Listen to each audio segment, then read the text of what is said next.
It's beautiful in just how many ways translators and transliterations find to pair the hexagrams of the I Ching. Some pairings, by their names alone, illustrate a sort of cautious relationships, and other pairings demonstrate very positive relationships. When I see this in these different attempts to illustrate how intricate these 64 symbols are in relation to one another, one of the parallels my mind jumps to is Machiavelli. Is it better to be loved or feared?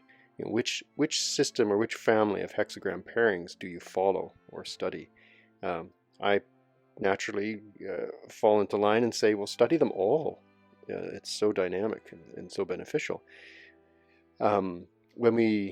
If I look at, okay, Machiavelli, is it better to be loved or feared? And then I look at one set of pairings of hexagrams, there's a sense of caution there, a sense of prudence. When I look at another pairing of hexagrams, it's like, well, it's just very optimistic. I think about positivist psychology of the West quite a bit, and I do think it's short-sighted at best.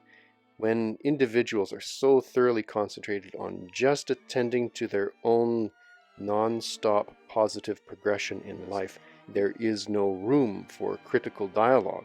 There's only room for, oh, that didn't feel good, therefore I'm going to basically ignore the information in front of me because I'm on this positive path.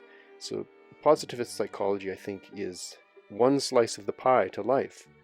Cognitive behavioral therapy is beneficial, especially for those in the throes of trauma or recovering from trauma. That memory of trauma, I don't think, goes away.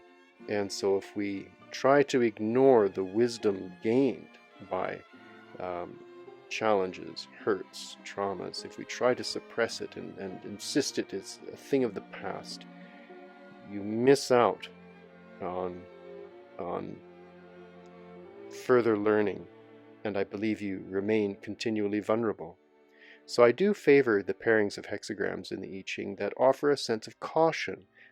Caution, I think, is the ground zero of observing and participating in life, and that's not a negative stance.